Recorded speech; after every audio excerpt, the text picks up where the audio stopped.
Black Panther Wakanda Forever, but I am going to include in this segment conversation about how I think the Black Panther movie is extremely racist, and in that I will be spoiling some key elements of it. I was talking to Dave Landau, the comedian, and it was just so funny. I kind of wish we recorded some of the banter before the show, it's hilarious. But we'll get into all that. First, here's the news. University of California, Santa Barbara's Black Students Union holds free Black Panther Wakanda Forever screening, but asks white students not to attend. Yeah, because, you know, diversity, but like not that kind of diversity. The kind of diversity where everyone is of the same race, I guess. The screening event was described as a Black-centered activity curated to support and affirm Black people and Black joy. The school's media relations department denied that Wednesday's event was exclusive and said no student is precluded from registering or attending. There have been a number of segregated or racially preferential events revolving around the movie's release on college campuses. The original Black Panther movie and its sequel became moments of specific cultural significance for the Black community. That one feels like an opinion. I mean, it may be, considering they're doing these events. But let me just break it down for you. If they're going to ask white students not to attend, and then say, but we didn't force them not to, okay, dude. Yeah, okay, right. So if a bunch of white people put up a big sign saying, like, we'd prefer it if people of specific race didn't enter the building, they're gonna walk right in and be like, well, no, this seems like a place that I want to be. No, they're gonna be like, yeah, I'm probably gonna stay away from that because these people are nuts. But this is what you get at universities. Now, I must attest to the fact that this movie is insanely racist, okay? First, I love talking about this, so you're going to hear it again.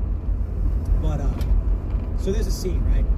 Queen Ramonda goes to the UN or whatever, and she's like, I will not give you vibranium! And they're like, Grr. And so they're returning to Wakanda. And you know, Wakanda it's got a force field, right? And so what happens is it shows two black guys, drums slide out, like wood panel drums, with water, and they start banging on the drums, and that opens the force field. And I'm just thinking, like, are you kidding?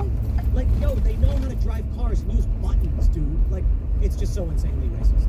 That, in their minds, the minds of the creators of this film, these Disney people, they're of the mind that if black people in Africa were not colonized, they would have developed technology based on drumming. Yeah, dude, come on. That's like so incredibly racist. Native Americans have drums. White people have drums. White people play drums all the time. In Europe, they played snare drums. There's no trope of like white people expanding and deciding that playing the drums was the appropriate way to make computers work.